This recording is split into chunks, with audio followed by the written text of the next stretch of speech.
اس نبوت کی کتاب کا پڑھنے والا اور اس کے سننے والے اور جو کچھ اس میں لکھا ہے اس پر عمل کرنے والے مبارک ہیں، کیونکہ وقت نزدیک ہے۔ مسیح میں سب کی سلامتی ہو۔ آج ہم خداوند کے زندہ کلام میں سے دیکھیں گے کیا بچوں کے بدتسمیوں کے بارے میں خداوند کا کلام ہمیں کیا سکھاتا ہے۔ تو آج ہم استثنا کی کتاب اس کا 11 باب اور اس کی 2 آیت میں دیکھیں گے، اور تم آج کے دن خوب سمجھ لو، کیونکہ میں تمہارے بال بچوں سے کلام نہیں کر رہا ہوں، جن کو نہ تو معلوم ہے اور نہ انہوں نے دیکھا کہ خداوند تمہارے خدا کی تنبیہ اور اس کی عظمت اور زور آور ہاتھ اور بلند بازو سے کیا کیا ہوا۔ اور اسی طرح سے ہم جب خداوند کے زندہ کلام میں آگے بڑھتے ہیں تو پالوس رسول نے بھی کچھ اس کے بارے میں سکھایا کہ چھوٹے بچوں کو کسی یعنی کہ خدا کے کلام کا تجربہ نہیں ہوتا۔ تو ہم جاتے ہیں عبرانیوں کے خط میں اس کا 5 باب اور اس کی 12 آیت میں جب ہم دیکھتے ہیں تو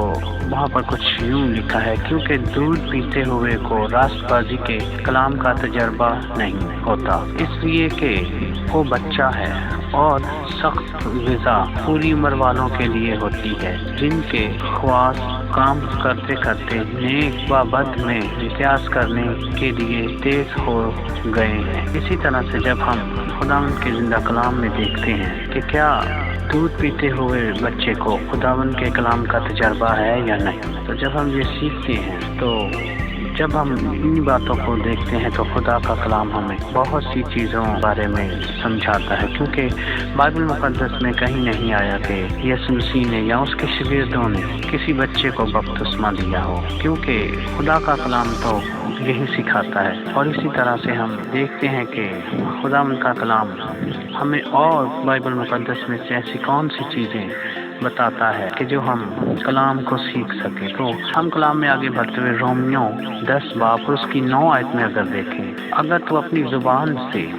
یسوع کے خدا ہونے کا اقرار کرے اور اپنے دل سے ایمان لائے کہ خدا نے اسے مردوں میں سے جلایا تو نجات پائے گا، کیونکہ راست بازی کے لیے ایمان لانا دل سے ہوتا ہے اور نجات کے لیے اقرار منہ سے کیا جاتا ہے۔ اس طرح سے ہم جب دیکھتے ہیں کہ خدا کے کلام میں لکھا ہے کہ ایمان جو ہے وہ دل سے لایا جاتا ہے، اور جب انسان توبہ کرتا ہے تو اس کو زبان سے اس کو اقرار کرنا ضرور ہے۔ اور اسی کے دور میں آتے ہیں تو دیکھتے ہیں کہ متی 19 باب اور اس کی 14 آیت میں جب دیکھتے ہیں تو یسوع مسیح نے بھی کہا کہ بچوں کو میرے پاس آنے دو، انہیں منع نہ کرو، اور پھر اس نے اپنے ہاتھ ان کے اوپر رکھ کر انہیں برکت دی، نہ کہ انہیں بپتسمہ دیا اور نہ ہی ان کے بپتسمے کا کوئی ذکر ہی کیا، کیونکہ جب ہم خدا نام کے مطابق اپنی زندگیوں کو بسر کرنا چاہیے، نہ کہ کلام سے ہٹ کر اپنی زندگی کو بسر کرنا چاہیے۔ اور اسی طرح سے جب ہم دیکھتے ہیں تو بچوں کو توبہ کی ضرورت ہی نہیں، اگر دیکھا جائے تو دوسرا بچے ویسے ہی پاک ہیں۔ اور اگر تیسرے نمبر پر دیکھا جائے، ہاں بچوں کو برکت دی گئی ہے جیسے کہ یسوع مسیح نے برکت دی۔ اور اگر بپتسمے کو دیکھا جائے تو اس کے جو میننگ ہے وہ ہمیں بتاتے ہیں کہ ڈبونا، دفن کرنا یا پھر ڈھانپ دینا، غوطہ لگانا، ان چیزوں کو بپتسمہ کہا جاتا ہے، اور یہی میننگ ہے جو بپتسمے کے لیے دیے گئے۔ اور ہمیں اس بات کو سوچنے اور سمجھنے کی ضرورت ہے کہ خدا کا کلام ہمیں کس طرف لے جاتا ہے اور ہم کس طرف جاتے ہیں، اور ہمیں توبہ کرنے کی ضرورت ہے، اور اپنی